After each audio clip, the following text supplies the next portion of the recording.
I knew everything had changed when Ronnie Stetzer returned to town. At one time, he had been my wife Cindy's fiancé. Ronnie broke up with Cindy a year before I met her. She never hid the fact that Ronnie had broken her heart when he decided to leave her and marry a wealthy woman 10 years older than him. I started dating Cindy. She didn't have the stunning looks of a model or a movie star, but she was very pretty. She had soft chestnut hair, brown eyes, and a beautiful face, but it was her loving heart that truly attracted me to her.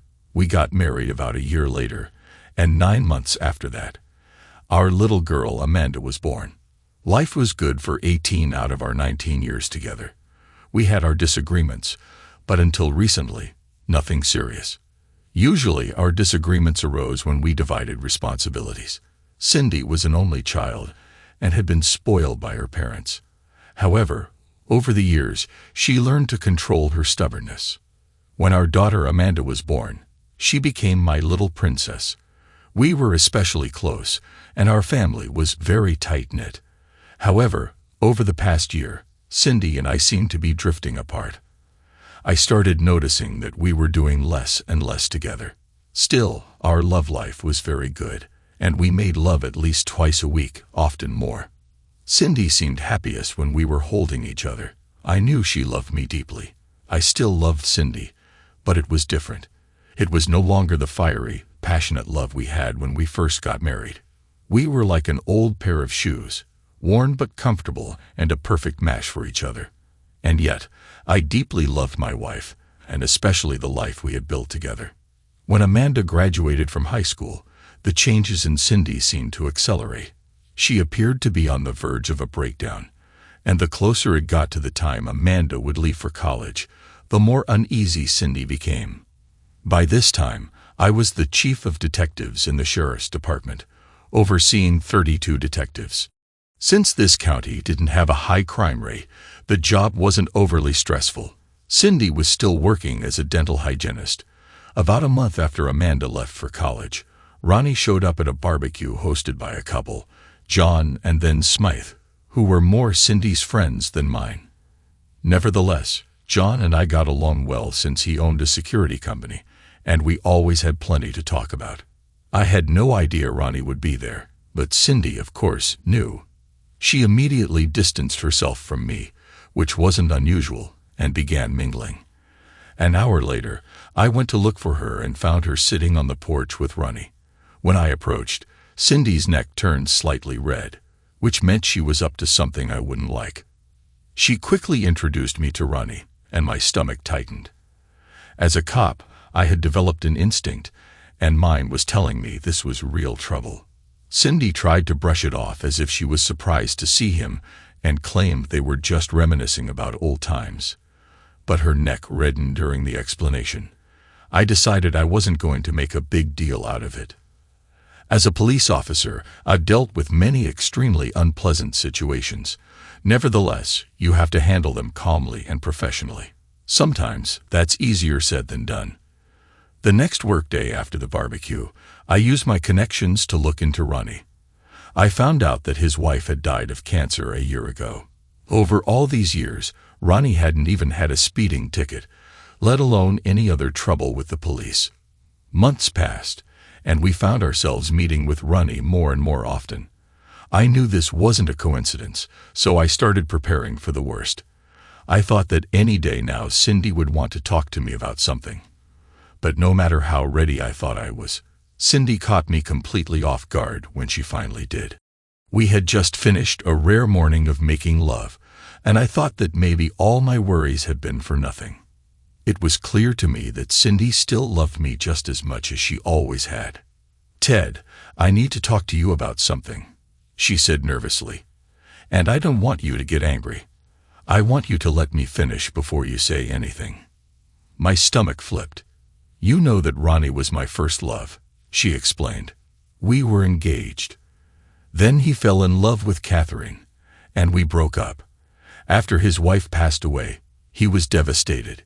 He's so lonely. He told me he still loves me, and I have to admit that I still love him too. But at the same time, I love you. I didn't say a word and tried with all my strength to control my breathing and stay calm. This seemed to give Cindy courage as she smiled and continued, I still want to be your wife, but I also want to be with Ronnie.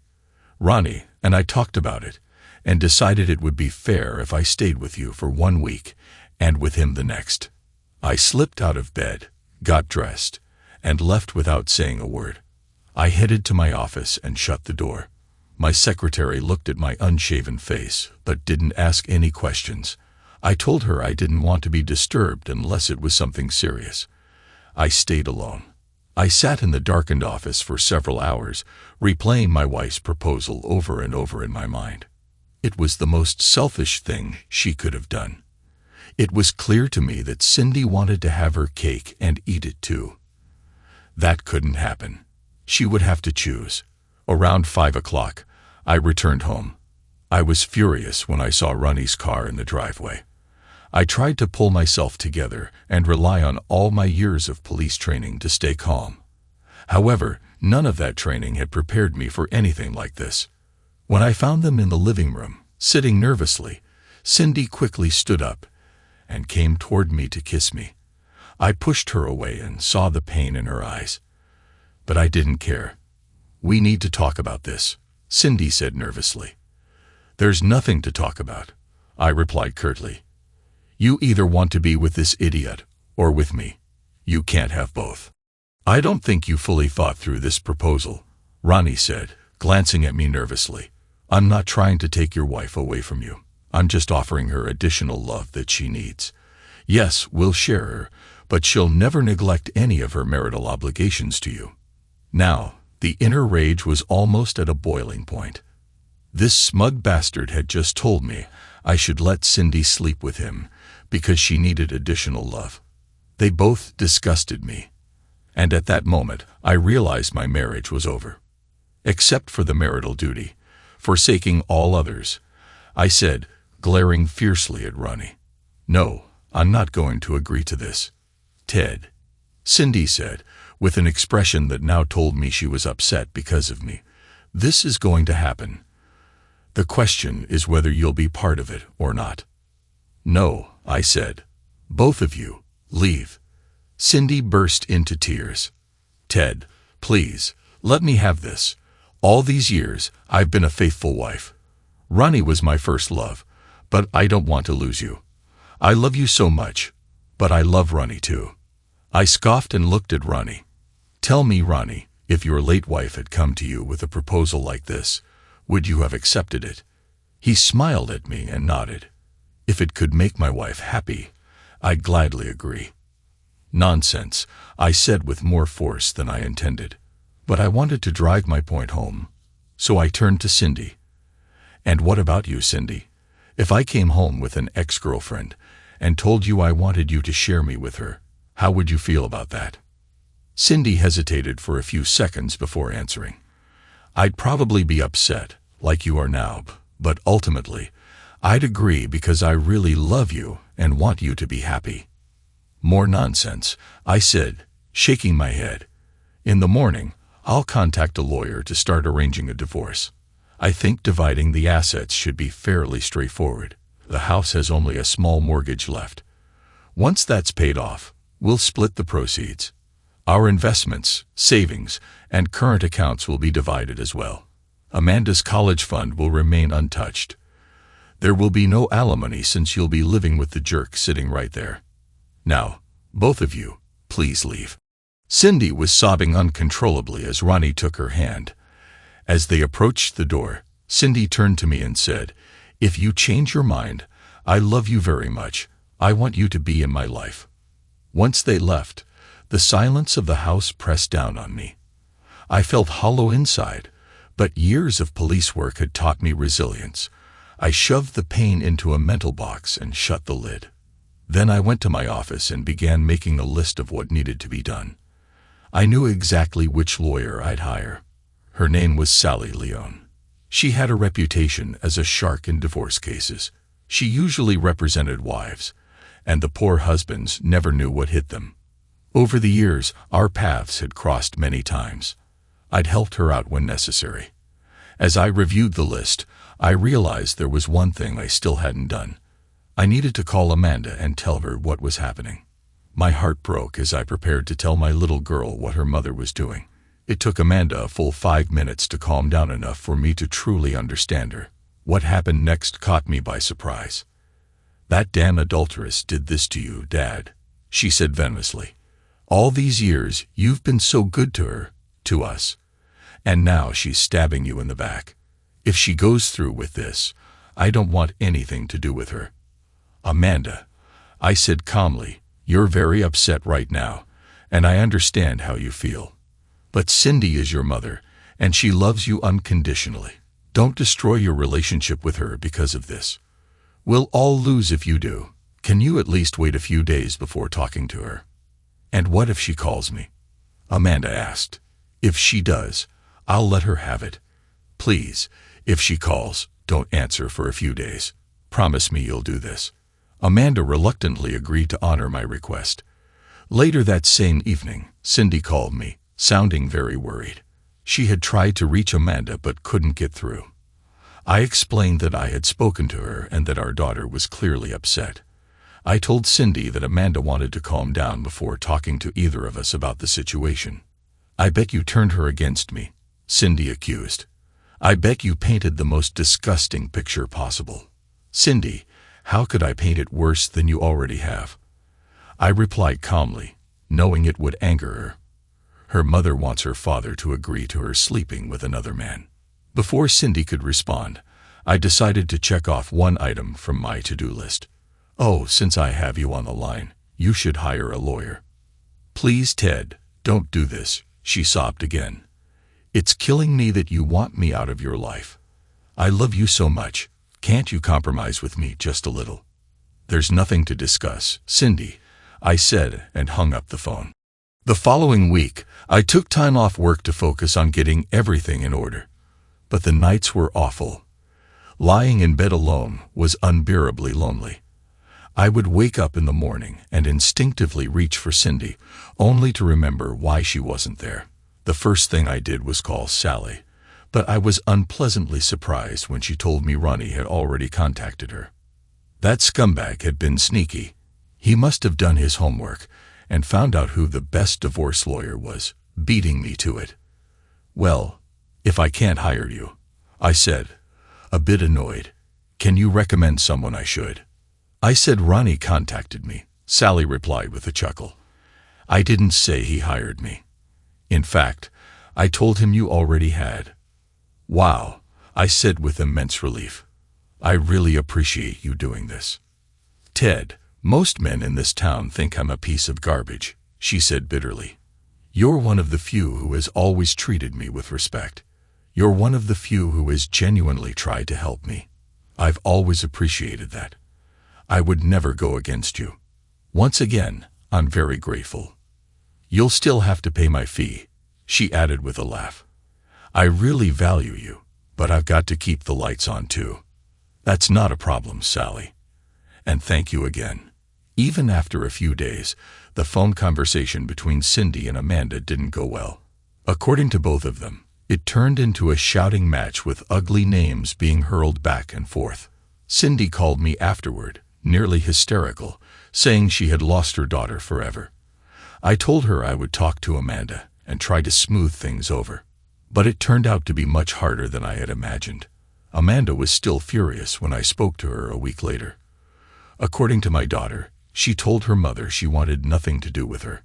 Cindy would not be invited to her graduation or her wedding, and if Amanda had children, Cindy would never meet her grandchildren. Now I understood why Cindy had been so distraught. The calls from Cindy continued right up until the day of the divorce. She kept begging me to reconsider and accept their plan. Of course, I continued to refuse. After the divorce, the calls stopped, and I tried to move on. Thank God I had my work. As the chief of detectives, my schedule was fairly flexible. Over the next 6 months, I became much more hands-on. I often managed to point some of my newer detectives in the right direction, saving them time by steering them away from obvious dead ends. I also started reviewing our cold cases. As a result of my efforts, we managed to solve a long-forgotten murder case. It turned out the victim's ex-boyfriend was the perpetrator. The evidence had always been there, but it had gone unnoticed. For solving the case, I received a commendation and a salary increase. Cindy and Ronnie got married about a month after the divorce. They wanted to buy my half of the house, but the thought of Ronnie living in my home made me sick. Ronnie threatened to take me to court to force the sale. I told him to go ahead and sue me. I had good relationships with all the appraisers in town, and when I explained my dilemma, they all agreed to help. The appraisals came in much higher than the house was actually worth. Still, Ronnie didn't care. He paid an absurdly inflated price for my house. It infuriated me, but there was nothing I could do about it.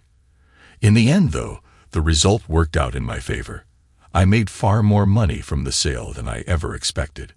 The divorce went better than I expected. For that, I have Sally to thank. Her analysis was so thorough that she uncovered information that helped me. The down payment on the house had come from an inheritance from my grandfather. Because of that, the amount wasn't considered marital property. As a result, I received about 75% of the proceeds from the sale. With that money, I bought myself a condo near work, paid for in cash. Life goes on, but I'd be lying if I said it didn't hurt. All those years with Cindy, and she decided I wasn't enough. I tried getting back into the dating scene, but it was even more disheartening.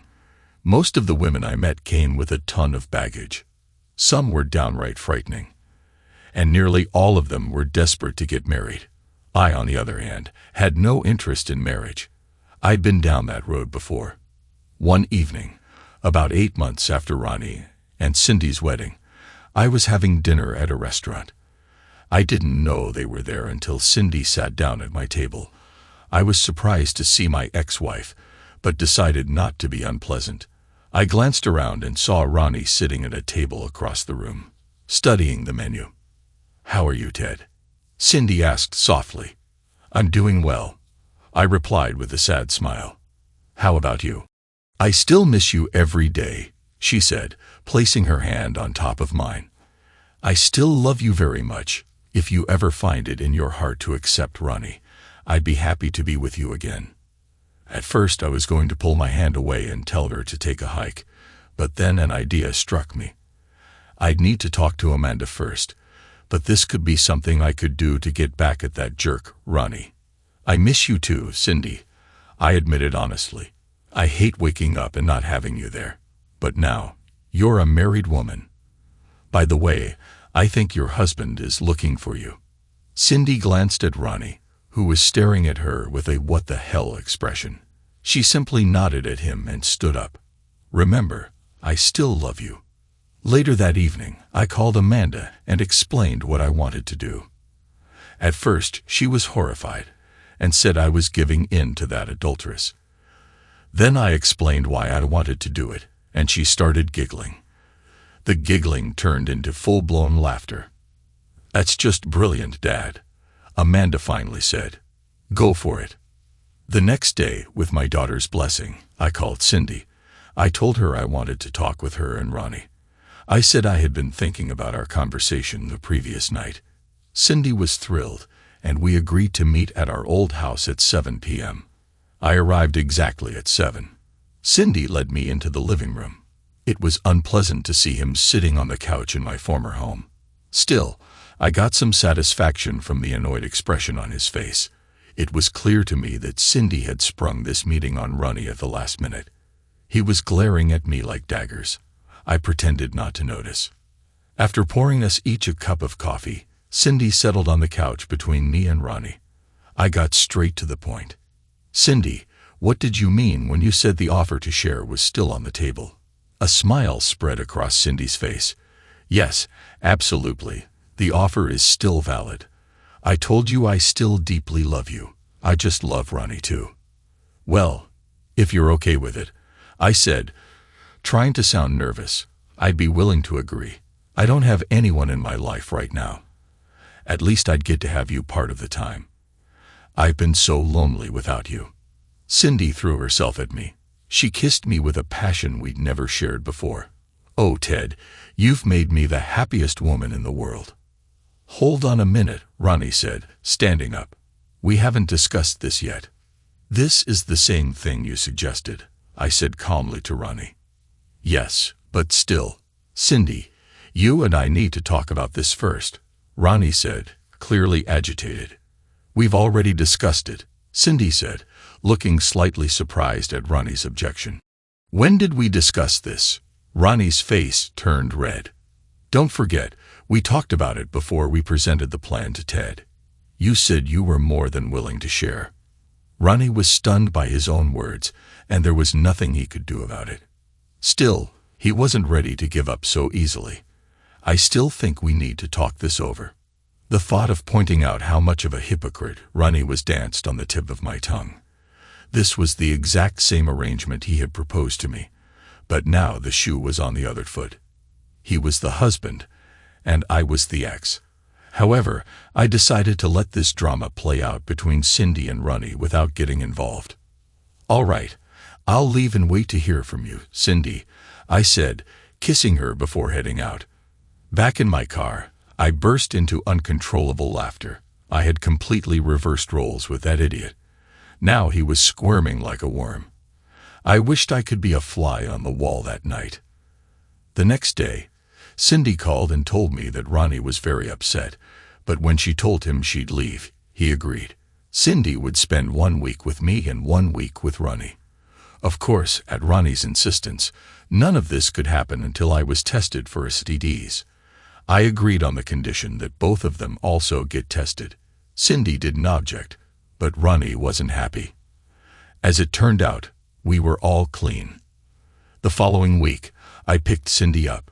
She looked great when she came to the door. Ronnie, on the other hand, looked like murder was on his mind. I grabbed Cindy and gave her a warm kiss. Then I took her 2 suitcases, and we left. I decided to do everything I could to make this night special. I took her out to dinner and then to a dance. Afterward, we returned to my apartment. By the time we were alone, Cindy was clearly overwhelmed with emotion. Oh God, Ted, I've missed you so much. I truly love you more than anything. I spent the evening being close to her, showing her tenderness and care. I made sure she felt appreciated and cherished. As we embraced and shared moments of closeness, I whispered how beautiful she was. Every touch was gentle, filled with affection, as we reconnected in a way that reminded us of our bond. I want to feel close to you, she whispered softly. It makes me believe you still love me. Although my feelings for Cindy were complicated, I couldn't deny myself this moment of closeness. We found a rhythm of harmony, and she experienced another moment of joy before I, too, allowed myself to relax.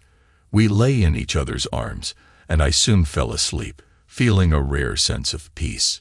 In the morning, I woke to her gentle touch. She caressed me softly, and her warmth filled me with energy for the new day. We shared another tender moment together, after which she smiled and kissed me. Despite everything that had happened, this moment felt like ours alone.